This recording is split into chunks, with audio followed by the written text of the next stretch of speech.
এখন সব বাড়িতে মিঠি, বাপি, মা তো অবশ্যই। ভাবলাম রেগুলার ব্লগ তো দিতে পারছি না, ছোট ছোট কিছু ভিডিওই না হয় শেয়ার করি, যাতে করে আর কি মায়ের আপডেটটুকু তোমরা পাও। আর এখন সন্ধ্যাবেলা, রাত হয়নি, এখন রান্না করতে হবে, তাই ভাবলাম কুমড়োটা বের করে দিই, রান্না করবো।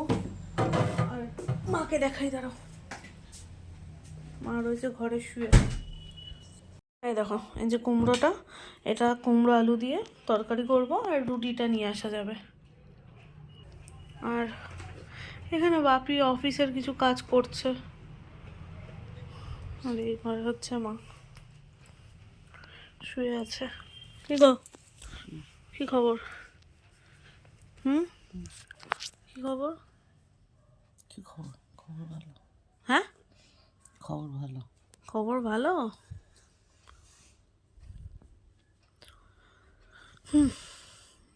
বুকে ব্যথা হচ্ছে। স্বাভাবিক। তোমার কি ঠান্ডা লাগছে? বুঝতে পারছি না, যখন ঘরে একটা ছোট্ট লাইট জ্বালিয়ে রেখেছে, যেহেতু সন্ধ্যাবেলা, অন্ধকারও রাখতে চাইছে না।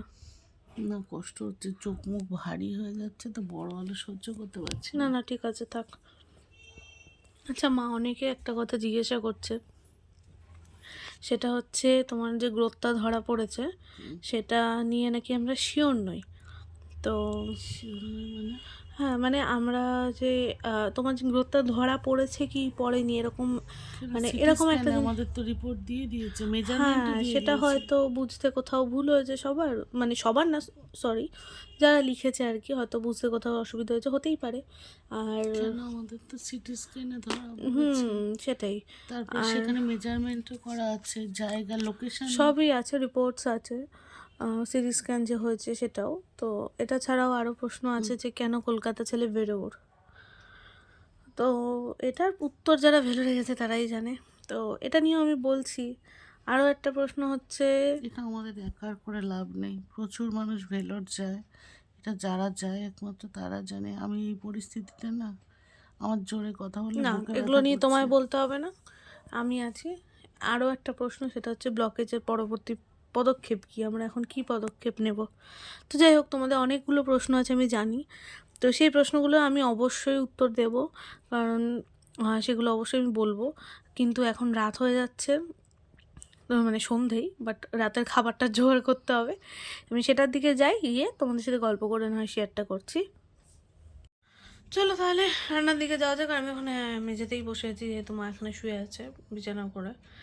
তো যাই। আর যেহেতু এখন সব বাচ্চাদের পরীক্ষা চলছে, সবার সব দিন পড়া থাকছেও না, আর সন্ধ্যাবেলাটা বাড়িতেই থাকছি, কারণ দুপুর বিকেল করে আমি এখন পড়িয়ে নিচ্ছি, সন্ধ্যাটা যাতে বাড়ি থাকা যায়, রাত্রে রান্না টান্নার ব্যাপার থাকছে। তো বাড়িতে পড়ানোগুলো দুপুর দুপুর নাগাদ করে নিচ্ছি, তারপর বিকেলের দিকে পড়িয়ে টড়িয়ে সন্ধ্যার মধ্যে আমি চলে আসছি। তবুও এখন অ্যানুয়ালটা চলছে বলেই এটা পসিবল হচ্ছে। পরীক্ষা টরীক্ষা শেষ হয়ে গেলে তখন আবার একটু তো কটা দিন গ্যাপ যাবে, পরীক্ষা শেষ হলে তো হবেই, নতুন সেশন শুরু হবে, তখন আবার প্রেশারটা যাবে। যাই হোক, চলো রান্নাটা করি, তখন আমি আবার গল্প করতে আসছি। এই যে কুমড়োটার বাপি ওখানে মানে ম্যাচ দেখছে মিউট করে, অফিসে কাজ করছে আবার সাথে। এই যে কুমড়ো, রান্নাঘরে যাওয়া যাক। অন্ধকার, আওয়াজটা হলো অ্যাকোয়াগার্ড অন হয়েছে বলে ভয় পেয়ে জন্য। এখানে রয়েছে আলু,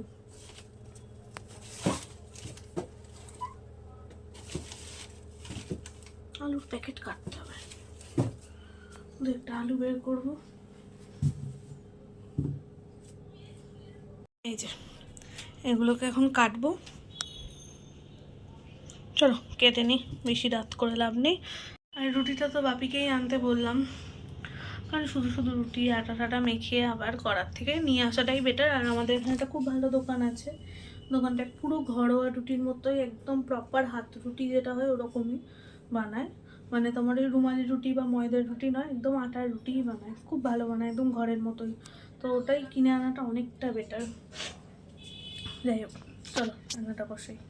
এই যে এখানে সবজি কাটা কমপ্লিট, এখানে তেলও বসিয়ে দিয়েছি, আর এবার দেব ফোড়ন। এটা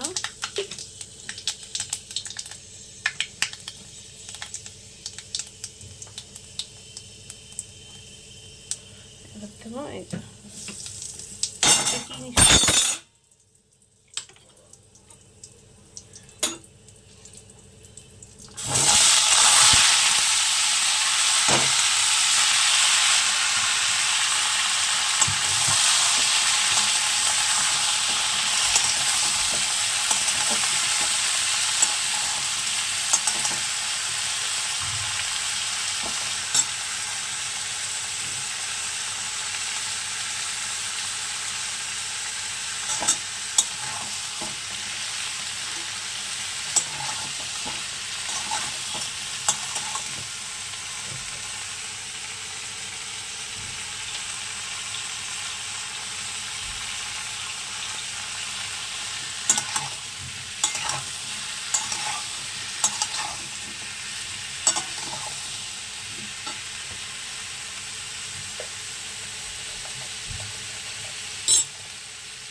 এটা থাক বসানো। এবার চলো একটু ঘরের দিকে যাই। এটাতেই বসি, মাঝে মাঝে উঠে গিয়ে নাড়তে হবে।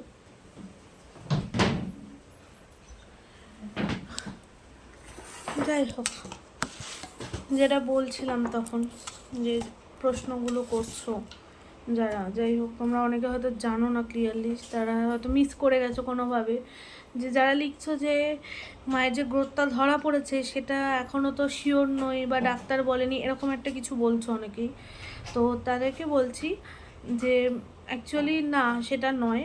পুরনো ভিডিও দেখলে তোমরা বুঝবে যে মায়ের কিন্তু ভেলোরে গিয়ে সিটি স্ক্যান হয়েছে এবং সেখানেই কিন্তু এটা ধরা পড়েছে।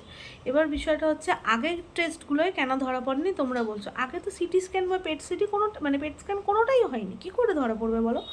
আগে যেটা হয়েছে পেট স্ক্যানটা, সেটা হয়েছিল সেই নেফ্রোটমির সময়, তখন যে গ্রোথটা ছিল সেটাই ধরা পড়েছিল। নতুন করে যে গ্রোথটা হয়েছে সেটা তখন কী করে ধরা পড়বে, যেটা তার পরে হয়েছে। তো তারপরে যে টেস্ট পেট স্ক্যান হয়নি, সিটি স্ক্যান হয়েছে, যেটাই ধরা পড়েছে এবং সেটা হয়েছে ভেলোরে। তো ভেলোরেই কিন্তু ধরাটা পড়েছে। তো এইটাই।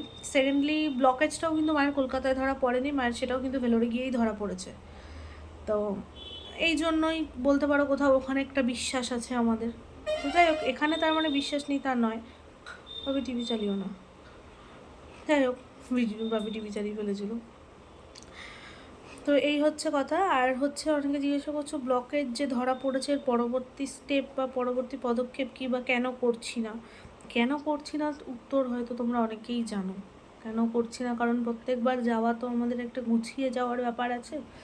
তো সেইটারই ব্যবস্থা নিশ্চয়ই চলছে এবং পরবর্তী পদক্ষেপ হচ্ছে আগে তো মায়ের যে গ্রোথটা ধরা পড়ছে সেটা নিয়ে আমাদের ডিটেলে ভাবতে হবে, সেটার ডিটেল চিকিৎসাটা করতে হবে। সেটা হলে পরে ব্লকেজের জন্য থার্ড অ্যাটেম্প্ট নিয়ে ওটি করা হবে। যে ওটিটা অলরেডি মায়ের দুবার হয়ে গেছে, দুটো অপারেশন হয়েছে, দুবার চেষ্টা করা হয়েছে ব্লকেজ খোলার, রে চালানো হয়েছে, কিন্তু কোনোভাবে করে ওঠা যায়নি। কারণ তখন যদি ওটাকে কন্টিনিউ করা হতো তখন একটা মায়ের ক্ষতি হওয়ার সম্ভাবনা ছিল এবং সেটা প্রচণ্ড পরিমাণেই ছিল। তো যাই হোক, সেই জন্য ভেলোরে গিয়ে ফিরে আসা। থার্ড অ্যাটেম্প্ট আরেকবার হবে, কিন্তু তার আগে যে গ্রোথটা হয়েছে সেটা নিয়ে চিকিৎসা করতে হবে, সেটার যে পরবর্তী পদক্ষেপ আছে সেগুলোকে নিয়ে ভাবতে হবে। এবং সেটা ভাবতে গেলে আমাদেরকেও একটু নিজেদেরকে গুছিয়ে নিতে হবে, কারণ গিয়ে চলে গেলেই তো হলো না, আগে করে নিতে হবে, গুছিয়ে যেতে হবে। সেটা হয়ে গেলে ব্লকেজের জন্য থার্ড অ্যাটেম্প্ট নিতে হবে এবং সেটাই যদি সাকসেস না হয় সেক্ষেত্রে ওপেন করতে হবে। তো ওটা ছাড়া আর কোনো অপশন নেই। এই এখন আমাদের যারা বলছো নেক্সট পরবর্তী চিকিৎসার আপডেট কি, এটাই হচ্ছে পরবর্তী চিকিৎসার আপডেট। বাট সেটার জন্যই আমরা এখনও প্রস্তুত হওয়ার চেষ্টা করছি। জানি না কীভাবে কী হবে, বাট নিশ্চয়ই হবে, সেই আশাই রাখছি। দেখা যাক কতদূর কী হয়। এদিকে আমার রান্না চলছে।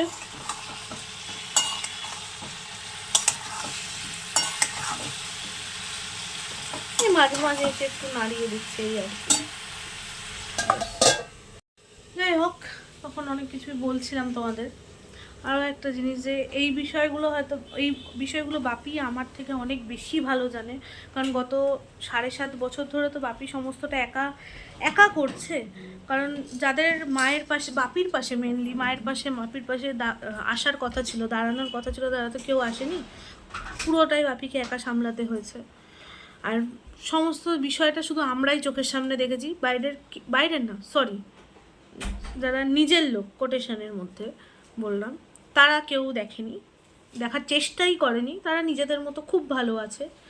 তো তারা তো দেখেনি, যে দেখেছে, যে করেছে বাপি, তো সেই একা এতগুলো বছর টানছে।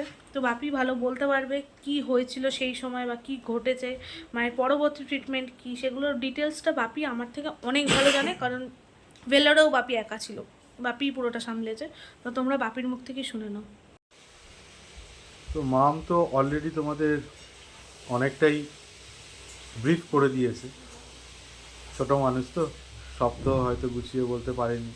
অ্যাকচুয়ালি এখন মামের ওপর অনেকটাই ভরসা করি, অনেকটা না, পুরোটাই ভরসা করি। তো আমার মনে হলো ওর সাথে কিছুটা যোগদান করি তোমাদের, কেন কি তোমরা অনেকেই জানতে চাইছো, অনেকের কাছে কনফিউজড হয়ে যাচ্ছ। তো সেটা তো মাম অলরেডি ক্লিয়ার করে দিয়েছে। আসলে কি জানো তো, মৌসুমীর এই লাস্ট দুবার যে ভেলোরে গেলাম আমরা, তো এখানে প্রথমবার ডাক্তাররা দেখেই বলে দিয়েছিল যে ডান দিকের চেস্টে যতগুলো ভেন্স আছে সেগুলো ব্লকেজ। সেই ব্লকেজটা কতটা, সেইটা কিন্তু তখন আমরা সেই মুহূর্তে প্রথমবার করতে পারিনি, কেন কি সেটা একটা বড়সড় অ্যামাউন্টের একটা টেস্ট ছিল। সেই টেস্টটা করতে গেলে সেই মুহূর্তে আমাদের কাছে অতটা ফিনান্সিয়াল কন্ডিশন ছিল না।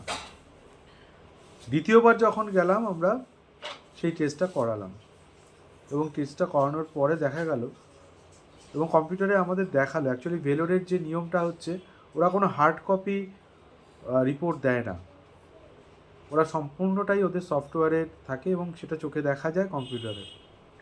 এবং ডক্টর নিজে আমাকে দেখালো যে ডান দিকের যে চেস্টটা আছে, পুরো চেস্টটার যতগুলো ভেন্স আছে, মানে আপ টু এইখান থেকে গলা থেকে আরম্ভ করে একদম এই পেটের এই পর্যন্ত, এই দিকের যত ভেন্স আছে প্রত্যেকটা ভেন্স কিন্তু ব্লক।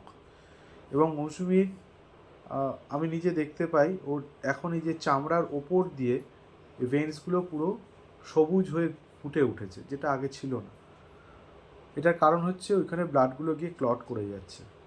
ওইগুলো দেখে দেখেই ভয় কাঁপছে। হ্যাঁ, ওইগুলো দেখছে। আর অ্যাকচুয়ালি মানে শরীরে যখন অন্য কোনো কিছু রিফ্লেকশন আসে না, সেটা স্বাভাবিক। সেটা মৌসুমীর ক্ষেত্রে না, আমাদের যে কোনো কারোর ক্ষেত্রে একটা হাতে সামান্য কেটে গেলে আমরা সেইখানটার দাগ হয়ে গেলে একটা অস্বস্তি ফিল হয়।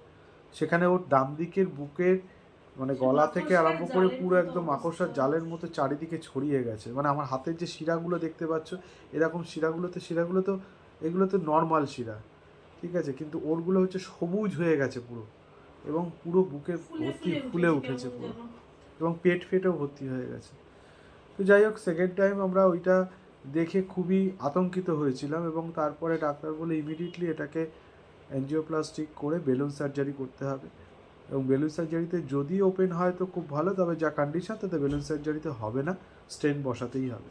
তো আমরা দ্বিতীয়বার গেছিলাম সেই স্টেনটা বসানোর জন্যই। এবং এটা বললে অনেকটাই কম হবে, ভেলোরের যত ডাক্তার ছিল, রেডিওলজি ডিপার্টমেন্ট, কারণ দুটো ডিপার্টমেন্টে ডাক্তার এখানে যুক্ত থাকে এই ভেন্স ক্লিয়ারের জন্য, ওপেন করার জন্য। এক হচ্ছে রেডিওলজি ডিপার্টমেন্ট আর একটা হচ্ছে নেফ্রোলজি ডিপার্টমেন্ট। দুজনে কনসাল্ট করে, দুটো ডিপার্টমেন্ট মানে ডিপার্টমেন্টে প্রায় 7-8 জন ডাক্তার কনসাল্ট করে যখন ওটিতে নিয়ে যাওয়া হয়েছিল, তখন আমাদের একটা আশার আলো ছিল যে হয়তো ভেন্সটা ওপেন হয়ে যাবে এবং তারপরে স্টেনটা বসানো থাকবে। এবং স্টেনটা বসালে কি হয়, মানে ইটস ওয়ান কাইন্ড, মানে তোমরা সবাই জানো যে মানে ভেন্সগুলো খুব তো সরু হয়, মুখটা বন্ধ হয়ে গেছে, এটাকে ওপেন করার জন্য রে দিতে হয়, রেটা দিলে ওপেন হয়, তারপরে বেলুনস ঢুকিয়ে ওটাকে খুলে এখানে স্টেন বসিয়ে দিতে হয়। তাহলে কি হয়, মুখটা হাঁ থাকে এবং ব্লাডগুলো সার্কুলেট করে খুব ভালো করে। এবং ডাক্তাররা আমাকে ছবি এঁকে রীতিমতো, মানে এতটাই ভালো ওদের টেকনোলজি, ওদের মেডিকেল সায়েন্স, যে ওরা পেশেন্টকে এবং পেশেন্ট পার্টিকে সমস্তটা বুঝিয়ে বলে ওটি করার আগে যে কীভাবে ওটিটা হবে। প্রথমবার করা হয়েছিল এই গলা এবং হাতের ডান দিকের হাতের এখান থেকে। সেকেন্ড টাইম যেটা করা হয়েছিল সেটা পা দিয়ে হয়েছিল, পায়ের এই থায়ের এখান থেকে। তো সেকেন্ড টাইম করার পরে ডাক্তাররা ওটির মাঝখানেই সেটাকে স্টপ করতে বাধ্য হয়েছিল। হঠাৎ করে ডাক্তাররা বেরিয়ে এসে আমাকে ডেকে বলল যে উই উইল স্টপ দ্য ওটি। আমি বলছি কেন? তা বলছে না, আমরা দুবার রে দেওয়াতেও ভেনটা কোনোরকমভাবে ওপেন হচ্ছে না, ওটা এতটাই হার্ড হয়ে আছে, এবং এখন যদি আবার আমরা রে দিই তাহলে ভেনটা পুরো ফেটে যাবে, এবং ভেনটা ফেটে যাওয়া মানে হচ্ছে একটা লাইফ রিস্কের ব্যাপার থাকে। আমরা মনে হয় যে আমাদের শরীরের ভেতরে ছোটো ছোটো শিরাগুলো খুব, শিরা উপশিরাগুলো ছোট্ট জিনিস, কিন্তু ওই একটা শিরা উপশিরা যদি ফেটে যায় পুরো জিনিসটা শরীরের বন্ধ হয়ে যায়। তো ইমিডিয়েটলি আমার কনসেন্ট লেটারে সাইন করিয়ে নিয়ে ওরা ওটিটা স্টপ করিয়ে দিয়েছিল। বন্ধের ভালো এটাই যে স্টপ করেছিল, নাহলে কী হতো জানি না। হ্যাঁ, তো সেই মুহূর্তে আমরা ওইখান থেকে বেঁচে ফিরে এসেছি। মানে আমরা দুটো মানুষই খুব টেনশানে ছিলাম। এখন এই মুহূর্তে দাঁড়িয়ে ওইখানে ডাক্তাররা যেটা সিদ্ধান্ত নিয়েছিল যে রিংটা ফিল আপ যতক্ষণ না হবে আবার সেখানে রেটা দেওয়া যাবে না, সেটা ক্ষতিকারক শরীরের পক্ষে। আর মৌসুমি তো এমনি অসুস্থ, ওর পক্ষে আরোই কঠিন আর কি। তো আমরা যার জন্য আবার রিটার্ন ব্যাক করে চলে এলাম, কারণ ওই রেটা আবার দ্বিতীয়বার দিতে গেলে যদি সাকসেসফুল না হয় তখন আবার ওপেন করতে হবে, এটাও বলেছে ডাক্তাররা। জানি না ভাগ্য কোথায় আছে। এর পরের বার যখন যাব তখন গিয়ে যদি রেতে না হয় তখন ওপেন করতে হবে। ওপেনটা আরও বড় সড়ো ব্যাপার, মানে পুরো ওপেন সার্জারি করতে হবে। তো এই হচ্ছে অবস্থা। মানে তোমাদের কাছে এটাই বলার যে মোটামুটি ব্রিফটা আমি এইভাবেই করলাম, কারণ পুরোটা তোমরা হয়তো সবাই জানো না। এই মতো অবস্থায় আমরা রিটার্ন ব্যাক করে চলে এসেছি, কিন্তু কষ্ট দিনের পর দিন বাড়ছে মৌসুমি, রেগুলো বেড়ে মানে ফুলে উঠছে। কারণ অপেক্ষায় আছি সব কিছুর ওপরেই, কারণ ওটিটা করতে গেলে, স্টেন বসাতে গেলে একটা হিউজ অ্যামাউন্টের প্রয়োজন আছে, সেটাও জোগাড় করতে হচ্ছে। তো ঠিক আছে, দেখা যাক এখন কি পরিস্থিতিতে দাঁড়াই আমরা, তারপরে তোমাদের কাছে আমি আপডেট নিয়ে আসবো আবার বিস্তারিতভাবে। তো আমার রান্নাবান্না কমপ্লিট, এর মাঝে কোনো ভিডিও করা আমার হয়নি। আর বাপিও রুটিটা নিয়ে জাস্ট এলো, রুটিটা পুরো গরম, এটাকে এখন ঢেলে রাখতে হবে কারণ কাগজের মধ্যে রাখা যাবে না। আমি মাঝে কোনো ভিডিও করতে পারিনি কারণ আমি এক একবার করে রান্না নেড়ে আসছি, নেড়ে এসে এখানে আসছি, এসে নিজের কাজ করছি। এই কারণে ভিডিও অত করা হয়নি, কারণ একদম আমি এই টেবিলটাতে ওই জন্য বসে আছি, এখানটাতে। এই দেখো মুখ ভালো, হ্যাঁ ভালো করে দিয়েছিস। এইখানটাতে যাচ্ছি আসছি এই করছি আর কি, ওই জন্য আর কোনো ভিডিও টিডিও তোলা হয়নি। এখন যাবো একটা কিছুতে এটাকে ঢালতে, কারণ কাগজে রাখা যাবে না। যাই হোক, তো কি হচ্ছে, কাগজে ইঙ্ক থাকে তো তাই রাখতে নেই। শুনে নিয়েছো, জ্ঞান দিয়ে দিয়েছে। যাই হোক, এই ভিডিওটা অনেকটাই লম্বা হয়ে গেছে, তোমাদের যার যা প্রশ্ন ছিল আশা করি হয়ে গেছে আমাদের উত্তর দেওয়া। আর চলো তোমাদেরকে তরকারিটা দেখিয়ে নিই। এই যে তরকারি ডান,